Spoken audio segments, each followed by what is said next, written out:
ॐ ज्ञानशक्तिसमारूढ तत्त्वमालाविभूषितं भुक्तिमुक्तिप्रदातारं तस्मै श्रीगुरवे नमः। वेदांत प्रवचन বিষয় বিদ্যা অবিদ্যা, শুভ এবং অশুভ। দুরমেতে বিপরীতে বিশুচি অবিদ্যা যা চ বিদ্যেতি জ্ঞাতাঃ বিদ্যাভিস্পিনাং নচিকেতসংমন্যেন ত্বা কামা বহবো অলুলুপ্তপতয়ং। মর্মানুবাদ। বিদ্যা এবং অবিদ্যা নামে দুই ধরনের সাধনা ভিন্ন ভিন্ন ফল উৎপাদন করে, অর্থাৎ কোনটা শুভ কোনটা অশুভ। শুভর ফল আমরা পাই, দেখতে পাই, অশুভর ফলও আমরা দেখতে পাই। যারা অশুভ সাধনা করে তারা অশুভ ফল পায়, আর যারা শুভ সাধনা করে তার শুভ সাধনার ফলও পায়, আর তার সম্পূর্ণরূপে পরস্পর বিরোধী। বিদ্যা অর্থাৎ একমাত্র পরমাত্মা শ্রী ভগবান লাভের শাস্ত্রীয় পথ, কল্যাণ স্বরূপ শ্রী ভগবানকে ভালোবাসার বা প্রেমের পথ। যে অকল্যাণরূপ ভোগের পথ থেকে নিজেকে ফিরিয়ে নিয়ে পরম কল্যাণময় সেই চরমকে পরমভাবে পাওয়ার জন্য পরমাত্মা শ্রী ভগবানের রতি ভক্তি ভাব প্রেম করতে পেরেছেন, সেই মহাভাগ্যবান জীবাত্মা অর্থাৎ মানব বিদ্যাকে লাভ করেছেন।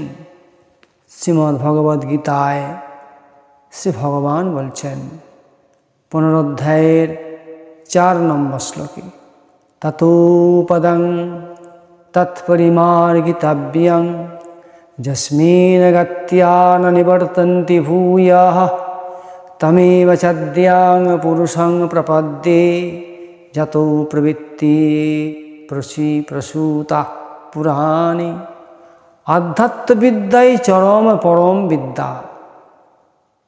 সর্বতোভাবে সেই পরম পদরূপ পরমেশ্বর শ্রী ভগবানের অন্বেষণ করা, অর্থাৎ তাকে খোঁজা, এই হচ্ছে আধ্যাত্মবিদ্যা।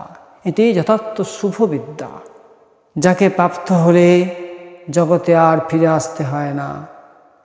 এবং যে পরম পুরুষ হতে এই অনাদি জগৎ সংসারের প্রবৃত্তির বিস্তার হয়েছে, আমি সেই প্রেমময় পরম পুরুষে শরণাগত হই, এই রূপ দৃঢ় নিশ্চয় হয়ে সেই পরমাত্মা পরমাত্মীয় শ্রী ভগবানের ভজন পূজন মনন করা আমাদের উচিত। অবিদ্যা অর্থাৎ ভোগের পথ।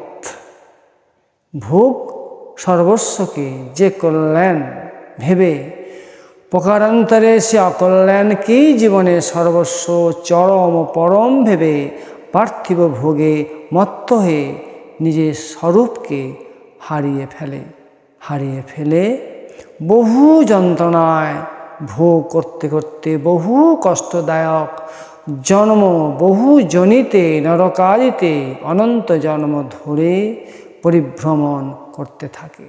এটাই হচ্ছে অবিদ্যার কাজ, অর্থাৎ অশুভের কাজ। সে নিজেকে বুদ্ধিমান বিদ্বান ভাবে মিথ্যা বিদ্যা বুদ্ধির অহংকারে শাস্ত্র ঋষি মহাপুরুষ মহাত্মাদের আচরণ ও বাণীর কোনো মূল্য না দিয়ে তাদের অবহেলা করে। প্রত্যক্ষ সুখরূপ মিথ্যা ভোগের প্রতি আসক্ত থেকে সেগুলি পাওয়ার জন্য উদ্গ্রীব হয়। সে দুর্লভ মানব জীবনের অমূল্য সময় বৃথাই নষ্ট করে অবিদ্যারও মহাসাগরে ডুবে যায়।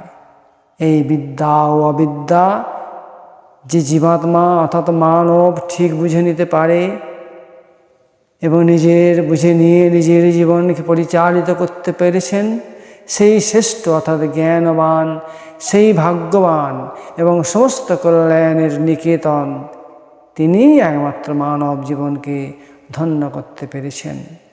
এবং তার ছায়ায় বা তাঁর দর্শনে কি হয় গো, দরসে তামসহারে পরশে সরস করে। সেই মহাত্মা যিনি শুভকে আশ্রয় করেছেন, যিনি ভদ্রকে আশ্রয় করেছেন অর্থাৎ কল্যাণকে আশ্রয় করেছেন, অর্থাৎ সেই পরমাত্মীয় পরমাত্মা ভগবানকে নিজের জীবনের সার করেছেন, সেই মহাত্মাকে দর্শন করলে কি হয়, দরসে তামসহারে, তাকে দর্শন করলে তমগুণ চলে যায়। পরশে সরস করে, তিনি স্পর্শ করলে ভেতরটা সরস হয়ে যায়। আর বচনে অমিয়াখরে, অর্থাৎ তার বচন খুব সুন্দর। যে বুদ্ধিমান মানব সেই মহাত্মার সঙ্গ করেন, তিনিও সৌভাগ্যবান লোক প্রাপ্ত হন। জয় শ্রীকৃষ্ণ।